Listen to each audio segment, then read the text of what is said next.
आज हम पूरे साल के लिए घर पर चावल के पापड़ किस तरह से बनाने हैं और कैसे स्टोर करने हैं वो देखेंगे। ये चावल के पापड़ एकदम टेस्टी और खाने में बहुत ही सॉफ्ट बनते हैं। तो चलिए इसे बनाना शुरू करते हैं।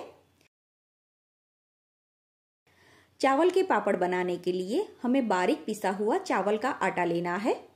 चावल का आटा आप घर पर भी आटा चक्की में पीसकर रेडी कर सकते हो, और आप अगर इसे रेडीमेड इस्तेमाल करना चाहते हो तो आप इसे चक्की से या फिर मार्केट में से भी खरीद सकते हैं।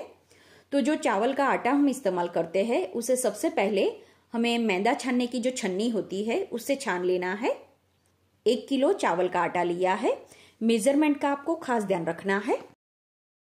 फिर इसमें डालने के लिए 150 ग्राम जितनी हरी मिर्च लेनी है। तो यहाँ पर मैंने थोड़ी लाल वाली हरी मिर्च भी ऐड की है, जिससे पापड़ का कलर बहुत ही अच्छा लगता है। और मिर्ची की क्वांटिटी आपको पापड़ कितने तीखे चाहिए उस हिसाब से कम ज्यादा कर सकते हैं, लेकिन 1 किलो चावल के आटे के सामने अगर आप 150 ग्राम जितनी हरी मिर्च डालते हैं तो वो ज्यादा अच्छा लगता है। और यहाँ पर मैंने जो थोड़ी मीडियम तीखी और तीखी वाली दोनों मिर्ची मिक्स करके इस्तेमाल की है।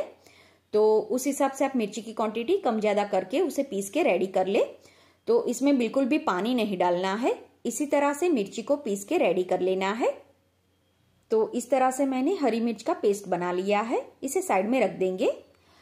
अब बताया उस तरह से मेजरमेंट का खास ध्यान रखना है। तो जो चावल का आटा छान के रखा है उसे इस तरह से बर्तन में या फिर कोई पतीली में निकाल ले, ताकि आप पानी का मेजरमेंट उस हिसाब से ले सके।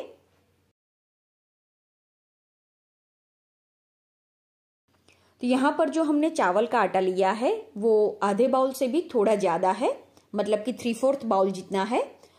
तो और जो चावल का आटा मैंने लिया है वो नए चावल का आटा है। तो जब नए चावल का आटा हम इस्तेमाल करते हैं तो उसमें पानी भी कम इस्तेमाल होता है। तो यहाँ पर वही बर्तन से माप के हमें 1 बाउल पानी लेना है। जब भी आप पुराने चावल का आटा इस्तेमाल करते हैं तो उसमें आपको पानी की क्वांटिटी ज्यादा लेनी है।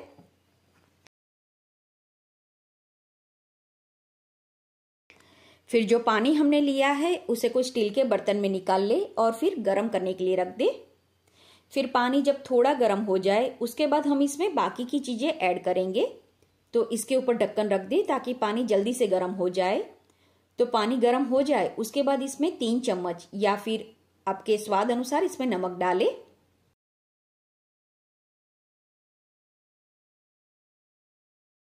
फिर इसी के साथ 1.5 चम्मच हम इसमें अजवाइन डालेंगे, और फिर 1 चम्मच जीरा डालें। जीरा और अजवाइन दोनों डालने से जो इसमें से खिचू बनेगा वो बहुत ही टेस्टी बनता है, और उसी के साथ पापड़ का कलर भी बहुत ही अच्छा आता है। अब इसी तरह से हम इसे बॉईल होने देंगे, और फिर जो हरी मिर्च हमने पीस के रखी है वो इसमें डाल देंगे।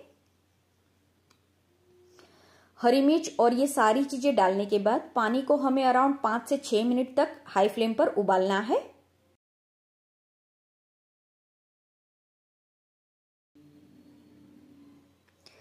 पाँच से 6 मिनट के बाद अब हम इसमें 1 चम्मच खाने का सोडा डालेंगे। आप चाहे तो यहाँ पर पापड़ खार का भी इस्तेमाल कर सकते हैं, लेकिन पापड़ खार हर जगह पर नहीं मिलता है, तो यहाँ पर मैंने कुकिंग सोडा का इस्तेमाल किया है। और कुकिंग सोडा डालने के बाद हमें गैस की आंच धीमी कर देनी है, नहीं तो ये सारा पानी उबल के बाहर आ जाता है। फिर से गैस की आंच मीडियम कर दे और पानी को 2 से 3 मिनट तक उबाल ले। अब थोड़ी देर के लिए गैस बंद कर देना है, और जो चावल का आटा है वो हम इसमें डाल देंगे।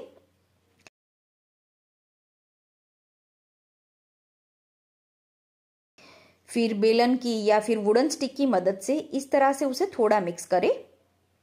यहाँ पर आप अगर स्पैचुला के बदले इस तरह से लकड़े की स्टिक का इस्तेमाल करोगे तो ये आटा जल्दी से पानी के साथ मिक्स हो जाता है और इसमें गुठलियां भी नहीं बनती है। अगर आप इस तरह से गैस के ऊपर चावल के आटे को मिक्स नहीं कर पाते तो बर्तन को आप नीचे उतार ले और फिर अच्छी तरह से आटे को मिक्स कर ले। जब भी आप आटे को मिक्स करें तब उसमें गुठलियां ना बने और कहीं पर भी सूखा आटा ना रहे, उस बात का आपको खास ध्यान रखना है। तो इस तरह से मैंने चावल के आटे को अच्छी तरह से मिक्स कर लिया है, लेकिन अभी ये पापड़ बनाने के लिए रेडी नहीं है, क्योंकि अभी ये चावल का आटा कच्चा है, तो हमें इसे दूसरी बार भी स्टीम करना है। तो इसे स्टीम करने के लिए एक बर्तन में पानी गर्म करने के लिए रखें। पानी जब उबलना शुरू हो जाए उसके बाद इस तरह से जाली रखें और जाली के ऊपर थोड़ा तेल लगा दे। अब जो चावल का आटा हमने मिक्स किया था वो इस तरह से इसके ऊपर रख देंगे। तो आधा आटा मैंने इसमें रख दिया है। अब ढक्कन बंद कर दे और इसे मीडियम टू हाई फ्लेम पर 15 से 20 मिनट के लिए स्टीम करें। तो आप देख सकते हैं जब हमने आटे को स्टीम करने के लिए रखा तब उसका कलर इस तरह से लाइट था और जैसे हमने इसे स्टीम किया तो इसका कलर भी बहुत ही अच्छा आ गया है और ये खींचू अच्छी तरह से पक भी गया है। अब हम इसे एक बर्तन में निकाल लेंगे और थोड़ा ठंडा होने के लिए रहने देंगे और जब तक ये खींचू ठंडा होता है तब तक इसी तरह से बाकी का जो आटा बचा है उसे भी हमें सेम इसी तरह से स्टीम कर लेना है।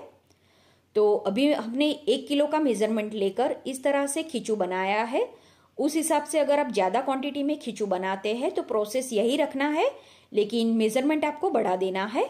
अब जो खींचू हमने बर्तन में निकाला था उसे हम थोड़ा मसल के एकदम स्मूथ कर लेंगे और फिर इसमें से लोए बनाएंगे।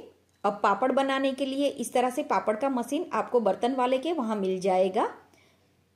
फिर इस तरह से उसमें प्लास्टिक रखे, फिर जो लोया हमने बनाया है वो इसमें रख देंगे और दूसरा प्लास्टिक इसके ऊपर रखकर इसे प्रेस करें। अगर आपके पास पापड़ बनाने का मशीन नहीं है तो आप इसे बेलकर भी बना सकते हैं। तो इस तरह से पतले पापड़ बनाकर रेडी करने हैं और इसे मैंने डायरेक्ट धूप में ही रख दिया है। अगर आप जहां पर रहते हैं वहां धूप नहीं आती तो आप इसे घर में भी सुखा सकते हैं। अगर धूप अच्छी है तो पापड़ को सूखने में 2 दिन लगते हैं और अगर आप घर में सुखाते हैं तो पापड़ को आपको 3 दिन सुखाना है और पापड़ अच्छी तरह से सूख जाए उसके बाद आप इसे डिब्बे में भरकर स्टोर करें। तो यहाँ पर मैंने पापड़ को 2 दिन की धूप में सुखा लिया है। तो आप इस पापड़ को इस तरह से सेक के भी सर्व कर सकते हैं और आप अगर इसे फ्राई करके सर्व करना चाहते हैं तो तेल को अच्छा गर्म करना है और फिर पापड़ को आप इसमें फ्राई करके सर्व कर सकते हैं।